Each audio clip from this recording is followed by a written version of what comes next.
All right, so on today's podcast, I have Shayna, not Shauna here. Say hello to the people. Hello, people. We are reading this book right here, Nourished by Faith. It's a really good book. And today we're talking about sound nutrition. So the subject is intuitive eating, nutritional science, and gentle nutrition, which I really like. I think these are very important parts of our whole nutrition journey. And the verse of the day actually comes from Genesis, which is the first book of the Bible. Correct me if I'm wrong. And it goes like this. And God said, "Behold, I have given you every plant yielding seed that is on the face of all the earth, and every tree with seed in its fruit. You shall have them for food." Genesis 1:29. As a dietitian, we would be doing all of our readers a disservice if we did not spend some time talking about food and nutrition, including the basic principles of gentle nutrition. The original intuitive eating book is based on 10 principles of improving your relationship with food. Intuitive eating can be briefly described as listening to your body, eating what you want when you want, and honoring your internal hunger and fullness cues while rejecting diet culture beliefs. So I just want to spend a minute here. Whatever you're comfortable talking about, I would love to talk about my experience with this. I've done every diet: paleo diet, keto diet, Whole30, the Daniel fast, currently doing right now. I've done that many times and in a lot of different ways, sometimes very Lent-like, you just give something up, or you don't eat meat, don't drink alcohol, things like that. And then sometimes just like eliminating social media, doesn't even have anything to do with food, just has to do with whatever takes your focus off God. Other diets that I've tried, I did what was that diet from back in the late 90s, early 2000s? Atkins? Not Atkins, but like Atkins.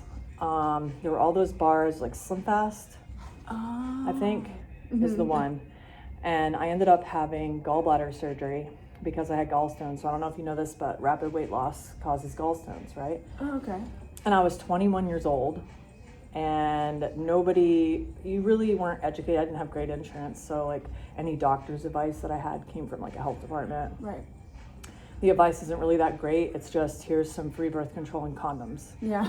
Honestly. Yeah. No, that's so true. And anytime that, any nutrition advice that I had came from media, TV, family maybe, and all of my family was overweight, so that wasn't a very good example for me. And so Slim Fast was like the thing back then, and it worked. Yep. I dropped weight quick. Yeah. Hence the gallbladder surgery. But I never learned to like really listen to my body, and when I was or wasn't hungry, listen to my cues. I was never taught to understand my body at all. Yeah. It was always about how much I was eating, or maybe when. Yeah. Maybe at some point it became quality, but that's been kind of controversial. Yeah. You see now everybody's talking about it. Just literally like seconds ago saw a video. Someone now is like really digging into the let's eat red meat and egg yolks again, right? Okay, yeah. And that's been back and forth over the course of my lifetime, being 45. Yeah. And 42, we found this out. No, 41, I'm still wrong. Yeah, no, or what was it, when we were in school, they would have like the food pyramid and everything, but it was always like fats were like the very little bit, like even nuts, and then down at the bottom was bread and cereals. And like I remember going into schools and it was just like having like that either free lunch. It was just like they would have like they call it wheat bread, but it's truly not, like it's just brown bread and margarine, when it was just like, oh no, don't get the butter, get the margarine because that's healthier. And so it was always confusing, and my parents never really talked to me about how to eat. It was, what pant size are you? Oh, you're eating too much, so your pants are going up, that's why. Like, so it's just like you focus more on numbers in your clothing versus like the good things that's in your body. And then it was like, okay, well, if I need to have a smaller number for my pants, then I obviously need to not eat.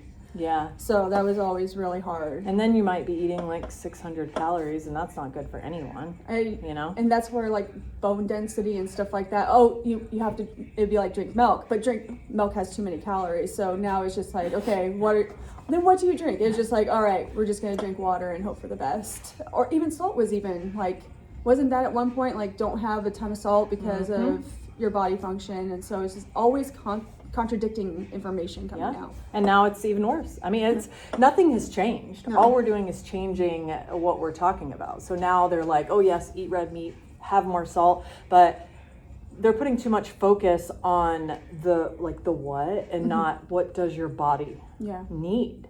And we should be able to listen to our cues. Like, I'm lightheaded. I think I might need salt, maybe some carbohydrates. I'm low on energy. How much sleep did I have? Like, nobody's being told to ask these questions about their body before they take an action. Right. It's like, this food is bad, don't touch it. Right. This food is good, eat more of it. And then we're not even really listening to the right people because we're just listening to social media influencers. And they have some type of pull over us because we're addicted to social media, or media in general. But really, they may or may not be doing any of that themselves. Right. And I would rather get my information from someone who I see with my own eyes. I told Peyton just on the way here, I said, look, this is a saying that I've always gone by my whole life. Believe none of what you hear and only half of what you see. I don't see any of those social media people doing any of that. They're just talking. Yeah. You know what I mean? So I think that's really dangerous too. All right, so clip, just in case you want to clip that part out. This is where we clip. Moving on. Authors Evelyn Tribble and Elise Resch explain that gentle nutrition is the 10th and final principle of intuitive eating for a reason. It is essential to heal your relationship with food and your body first, and then you can begin to implement nutrition facts into your food choices from a place of self-care rather than fear. So this part, something that I really want to kind of focus on here is, how do we do that first? Yeah, dude, that's really hard. Yeah, like, so what are the practical steps in doing that first? How do you heal your relationship with food and body first? So a lot of people, I don't know if you know what leptin and ghrelin are, but a lot of people don't have those mechanisms working properly. Like, let's use your example. You said that your parents said, hey, your pant size is too big. So for you, what you heard was, I need to eat less. Let's say you were eating the 600 calories, like I said, maybe not, but let's say you were. Then your body is going into this like fight or flight mode all the time, and changing the way it does talk to you. And so your leptin and ghrelin aren't even working. So it says to heal your relationship with food and your body first, but if your leptin and ghrelin aren't working, how do you do that? One of the things that I usually tell people to do first is a couple of things. First, I think CrossFit is just the way. Yeah. The way, the truth, and the life. I'm kidding. It's not that serious. We're a cult, but I still put God first. Okay? Yeah, God. But it says to eat meat and vegetables, nuts and seeds, some fruit, little starch, and no sugar, right? So that in and of itself, that type of nutrient density, getting those macronutrients and those micronutrients down in your body will help heal your natural mechanisms. So that's usually the first step. That's what I tell people. Start there. Okay. There's a reason why now the food pyramid is flipped upside down. It's because this works. Yes. And now everybody's figuring out that this works. I've always known it because I did it myself. Right. It wasn't something that I read. I make this joke a lot. So you know I'm an RD, right? I say all the time, because by the time I got my RD, it was required to have a master's. So I started my bachelor's many moons ago. Okay. But by the time I got actually registered, you had to have a master's. So I've been going to school for a really long time, which means I've been reading a lot of scientific evidence, because throughout the whole school process, you have to write a lot of papers. And you have to read a lot of evidence. I still have to do that because you have to have a certain amount of CEUs, and it has to be based on scientific evidence, right? Okay. So I'm constantly doing that. And what I found is that with that statement, eat meat and vegetables, nuts and seeds, some fruit, little starch, no sugar, they all have that in common. Yeah. All of those studies, all of those diets have that in common, you know, outside of like the vegan diet, which you could still take that, you could say, instead of saying eat meat and vegetables, nuts and seeds, some fruit, little starch, no sugar, you could just say eat protein. Right. instead, Yeah. or eat complete protein, but it works. And the next statement in there is keep intake at levels that are going to support exercise and not body fat. So if you do that second, keeping your intake at the right levels, then you're prioritizing that muscle gain, minimizing the muscle loss, right? And that leptin and ghrelin are going to start healing. That's usually a starting point that I start with. And the reason why I start with the what first, so the eat meat and vegetables, not that part, is because a lot of people are micronutrient deficient. Right. And they're really missing out on a lot of vitamins because they just don't just steak and potatoes. What do you eat? Steak and potatoes, steak and rice, chicken and rice. Mm-hmm. There's no fruits and vegetables, and every single color has a different vitamin associated with it. Right, but I mean, then what would you do for like that person that is just like, okay, well, I'm eating this, but I can just take a supplement, or like it's easier for me to take a pill than to just find broccoli appealing or something like that. How would you help that person? Unfortunately, this is kind of a cultural thing that we're gonna have to change. It's not something that just me or I could do. Right. If I were one-on-one with someone, I would just explain what I explained to you, that the micronutrients are in those, and I would also tell them that they're more bioavailable when taken by food. So when you take it by supplement, a lot of that you pee it out. Expensive urine is what we call it. And it's meant to be a supplement that supplements a healthy diet, right? And that's big. When it's described that way, I don't know if did you watch the sermon today? I haven't yet. No, we've been doing a whole bunch of family time because I'm actually leaving. Okay. So he said that in his sermon. Okay. He was like, this is meant to supplement a healthy diet. Now he did talk about fitness and nutrition, but he was talking about church and small groups and Bible reading and different things. But that's really important. The definition of a supplement. Yeah, isn't spiritual fitness and physical fitness very much correlated with each other? Just because It is. you have to follow a certain way, otherwise you fall off, Mm-hmm. and it's really difficult sometimes. But as long as you stay true There are parallels. to the path, Mhm. yeah, There are parallels. Yeah. And it's good that you brought that up too, because as a whole of our wellness, our spiritual fitness is very important. The blue zones, the blue zones, Right. something that they all have in common is that they have a relationship with a creator, or they have a good, healthy spiritual relationship. It's not like they all believe in Jesus, Right. but they all have a healthy spiritual connection and relationship. So, I know a lot of people who are like, I believe in God, but I go to church, or I don't like Christians, or I don't like them either. But they hurt. I got hurt. I have church hurt, Yeah, or yeah, something yeah. like that. Uh-huh. So it's just like Yeah. they try to not fully commit into something. So I don't know. I feel like Peyton asked me this question the other day, and I thought that this was so cool. She said, "Why do I feel like the devil has my brain from here over and God has my brain from here over?" And I said, well, I have a really easy answer for that. How much of what you watch, listen to, and read That's not exactly is about what you God, and how much is not? yeah. That's And not the what more, you I know, baby, but it's close. said. Not close. Okay, go finish your homework.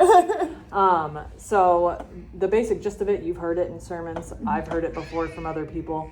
The more you feed your mind with things that are lovely and good and that are rooted in God, the more your actions exude that. And if anything, this past 3 years being in the program I was in and having to feed my body and my mind so much with things that weren't necessarily of God. They were just all about supplementation and GLP-1s and how to organize a hospital kitchen and all of this stuff that I really didn't care about. Oh, that's something I didn't say a minute ago. I was saying that. I was getting there when I was saying that all this time that I've been doing all these studies. Yeah. just to be able to say, eat meat and vegetables, nuts and seeds, some fruit, Yeah. little sugar. It's Little like starch now, and no sugar. you've now been just confirmed that this is what you were supposed to be saying the entire time. Oh wait, self, I have. Do you know why I even started, like, why I wanted to get my RD? No, why? So in Hawaii, I was the Jamie Oliver, when Hayden was like 2, I was the Jamie Oliver Food Revolution Ambassador. Oh. I don't know if you know who that is. Yeah, I know what you mean. Yeah. Yeah. So I was teaching cooking classes to small kids, and one of the kids came up to me one day and they were like, Miss Tina, I really want to eat this. I have so much fun in your class, but my parents won't buy it. Oh. And I was like, oh, great. Well, I'm going to have to go get a degree because your parents aren't going to listen to me. You know what I mean? Because Yeah. if I go up to them and I say, hey, you need to feed your kids more kiwi, Oh, kiwi's amazing. they're going to be like, I can't afford kiwi. And then I'm going to be like, here's the solution. And they're going to be like, I'm too busy. Yeah. But if I say, hey, I'm a registered dietitian and your Yeah. child has a micronutrient deficiency and you need to feed them more kiwi, they would be like, okay.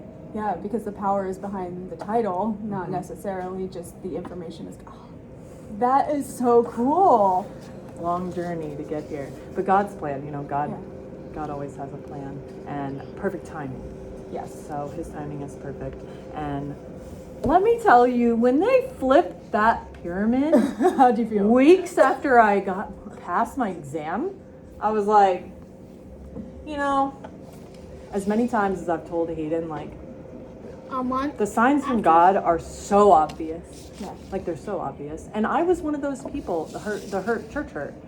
I was away from the church for 10 years because of church hurt. Yeah. And I would be like, I believe in God, but I'm not into this whole church thing. Christians are hypocrites. My Yeah. whole family's hypocritical. Yeah. Whole family, because they're from the South and they're just like completely hypocritical. So that turned me away from all of that. But it was God's actions in my life, and they shone brighter to me than any Christian's actions. You know what I mean? And Yeah. this just is one of them. And someone would tell me, oh, it's just a coincidence. No, it's Like, well, it's you don't fine. know my journey. Yeah. So. All right, moving on. Again, this is where you like clip it. I'm gonna keep doing that. Okay. While the Intuitive Eating book is an excellent resource, it is a secular resource that does not include the importance of letting Jesus into your healing process. If you feel like you're in a good place with food and body image, but Jesus feels far away and out of the body image picture, please consider whether reading this chapter would be beneficial for you right now, and feel the freedom to skip it if needed. Gentle nutrition can be defined as using the information that you know about nutrition to make informed choices from a place of freedom and self-care. So it said self-care rather than fear, right? Yeah. Well, like, what were you afraid of when your parents said that your pants were too big? Well, one, I was just going to be fat for the rest of my life, or it was that I wasn't loved the way that I was. By God or them or... Well, I mean, that's where it's like hard because like even though like they went to church and stuff like that, like it was not the forefront, and then we just stopped going. And so the biggest person, once my Papa Jim passed away, he was the biggest person that was like church, like hardcore. And once he passed away, like we just stopped. We stopped going. So then it was like, is God a necessity or is he just when we need him? And like I dove down the religion bubble just trying to like do anything and everything to find some sort of peace because I didn't find it at my family. So it was just like, okay, well, it wasn't until I was an adult that I knew what God was, and it wasn't after some really hard stuff. And so if I didn't go through that journey, then I wouldn't care as much as I do today if I was just in that path. So, but yeah. Yeah, I was telling Peyton that on the way here. She was asking about family, and I was just talking about how ours was kind of broken and all over the place, but we were trying to do something different, you know, trying to create more of a, what we believe is a happy, healthy home, you know, rooted in God and God's word, and keeping God as the foundation. Well, I mean, if you keep to those just that baseline is going to be a lot better than I think when we were growing up, because it wasn't for us. And so like that's how it was just like, okay, well then I'll be a vegetarian. And I was not a vegetarian. It was a breaditarian, and all I did was have. Oh my gosh, I've noticed that. Yeah. I had friends that eat a lot of cheesecake, and I'm like, Yeah. I don't know what message this is sending to other people who want to be vegetarians. You know what I mean? Yeah. The reason you wanted to be a vegetarian. Like, I don't know if eating a lot of cheesecake was a great image for that eating pattern for someone who's trying to reduce pant size. Yeah. Well, I was like, okay, well, and then I also had an aunt that she would just, if she ate like a chip, she was on the treadmill for 2 hours. And so it was just like, okay, like serious, like dysmorphia between her body and what, like she's beautiful, right? Still beautiful. And it was just like, okay, well, why did you put all that torture if you ate a chip that you thought was the devil, like this is going to make me fat, one chip? And that's where like I started saying, okay, well, I have to be like this if this is healthy. And it wasn't healthy.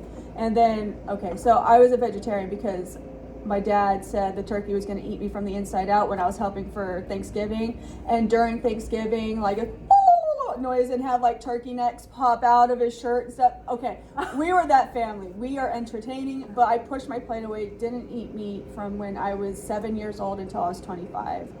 And Wow. yeah, but then it was, okay, I'm not going to cook for you if you're going to be a vegetarian. So I was like, I can make tortillas and butter. I can make macaroni and cheese. Oh, and so no complete protein. yeah, then. there was no protein, and I was like, I was severely malnourished. And then it was, or I would just eat junk food, and then I would get really big. And then if something happened, I knew how to get skinny really quick by not eating or just like eating tortillas and butter. And so like, but if you asked me to go running, like it would be harder for me. Or when I played sports, like I was always accident prone just because of not having the body that I needed to have. It was what I thought I was projecting that I needed to have, and it was not healthy at all. And then the Army didn't help. So, but I mean, just, this part I think is the hardest part for me, because I'm still trying to learn how to listen to my body because I have put it off for so long. But that's why I'm just like trying to, like, now I'm hungry. I would say that is more just because it's not just like the hunger cues that I listen to. I look at my body, like how is my body performing? Like I'm exhausted. Okay, I need to make sure I sleep. But the food part is still difficult, where I'm just like, okay, like, because I'm on GLP-1s, and it's just like, now I was able to figure out, oh, this is what hunger is like. Like before I had nothing, like I never felt hungry. And like you said, like my body was just so messed up. But now I'm between just being able to work out, know what I'm eating and putting in my body. Like I still have a hard time like counting macros and stuff like that, but I've been doing better with that. Good. I would recommend adding journaling to that. Okay. So that you can start listening to those cues and figuring out, like you said, if you needed more sleep was the example you used, or maybe your fatigue is because you haven't eaten enough, or maybe you haven't drank enough water. Yeah. And knowing how much you've put in your body can answer those questions, because you're like, no, I really have eaten enough, or no, I had 8 hours sleep, or no, I had 120 ounces of water, so all of that's fine. What is it then? So maybe it's electrolytes, right? So you kind of narrow things down by keeping journals. And you can also see trends like, hey, every single day at 9 a.m. I'm exhausted, or for me, it was every single day at 3 p.m. I was exhausted. It was because I was trying to wait that stretch between lunch and dinner and not eat anything. And so I made sure now during training, during like game season, I have what we joke and say second dinner. Oh yeah. I call it. So I eat basically lunch and 2 dinners essentially. My snack becomes a dinner, but I had to add a snack in the afternoon. And I don't know if you've ever fell prey to this, but you're cooking dinner and you're just eating a tomato here, a piece of cheese there, a piece of meat, a piece of bread. Like you're just eating all of the dinner basically, and then you have a full dinner. And that's because I was so hungry during that time. But before cooking dinner, if I had either second dinner or a nice high protein snack, then I would be satiated and I wouldn't have any reason to snack on any of that food. So that's something that I do anyway. All right.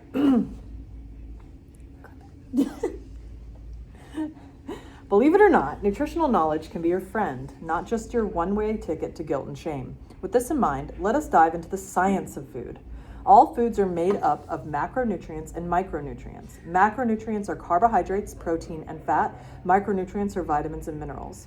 Micronutrients are great, but if you're not getting enough macronutrients, you're not going to absorb all the vitamins and minerals or micronutrients you're consuming.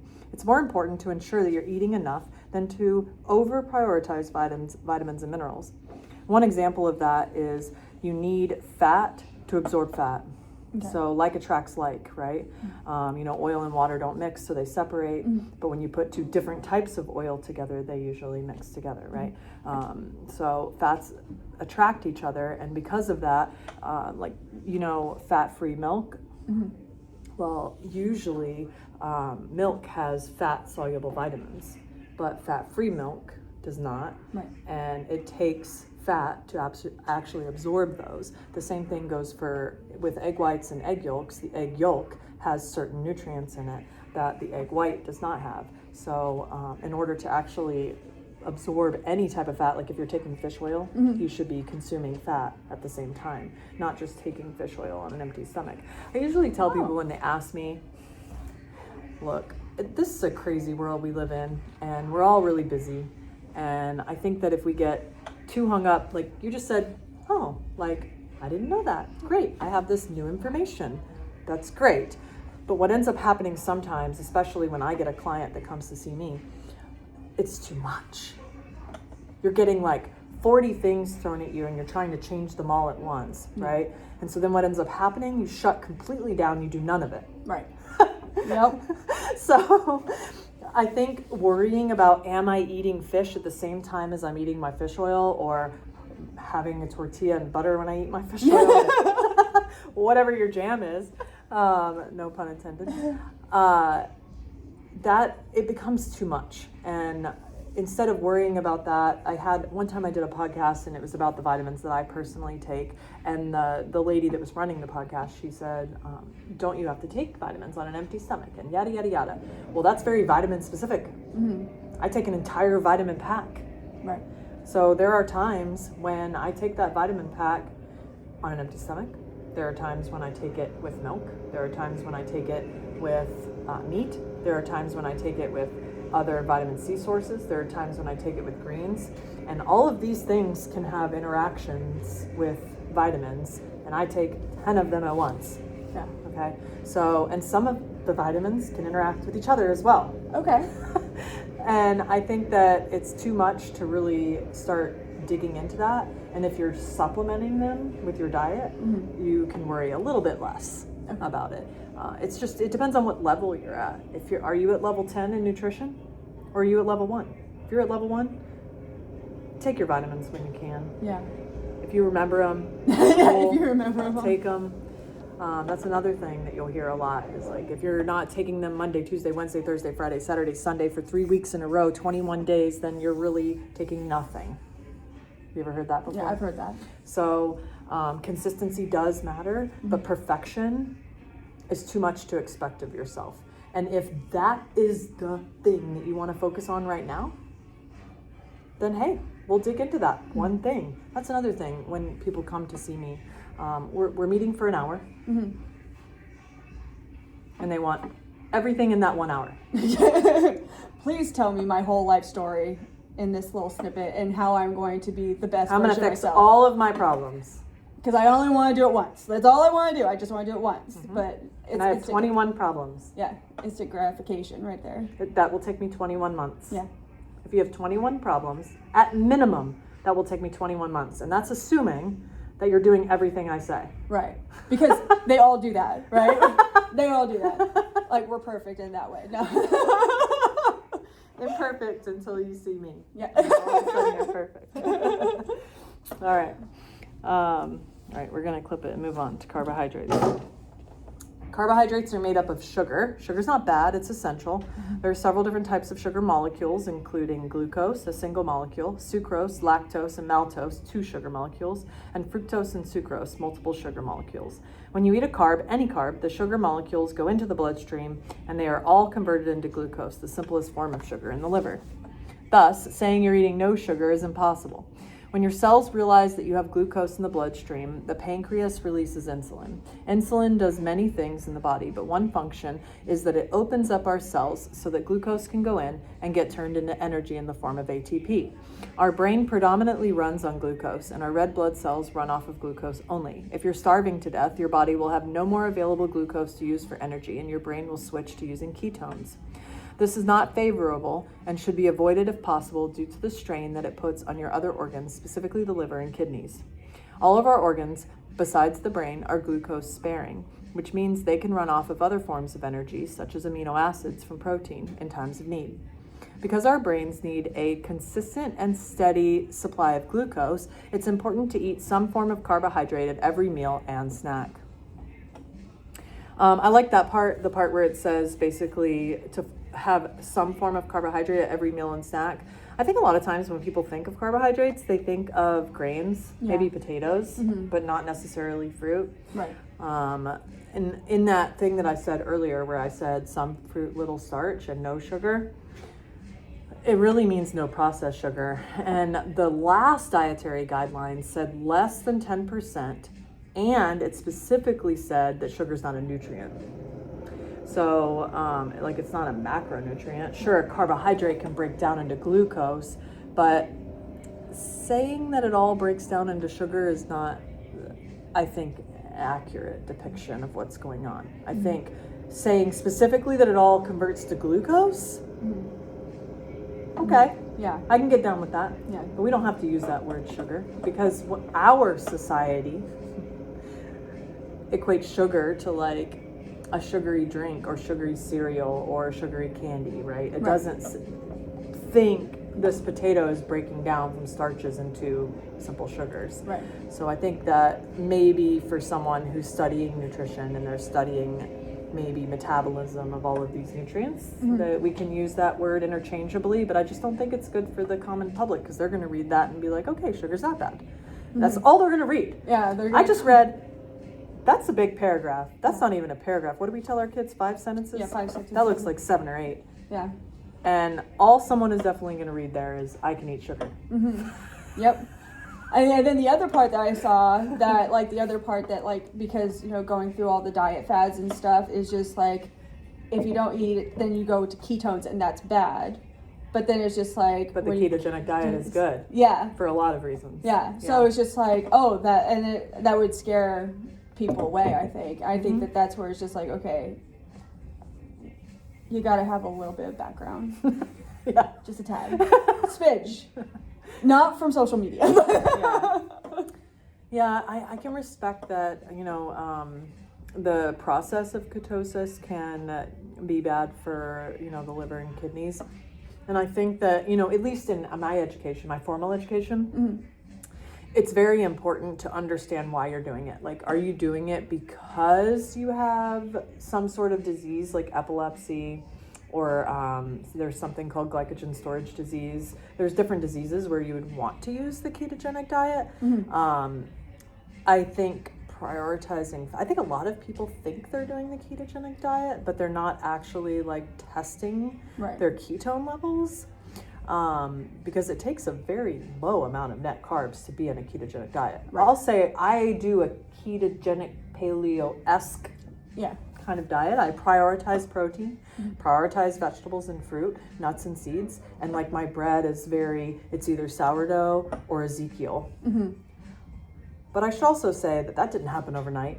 Right, it takes time. Oh my gosh, the first time I ever took a bite of Ezekiel bread, This is a doorstop. I don't know why we're putting this into our bodies right now. This is gonna hold up my piano. Like, it is not. seriously. But it takes time to change your palate. I think that's where we think, especially if we are high sugar, right? Changing it to make it more palatable is not necessarily the thing. We have to do what's more nutritional.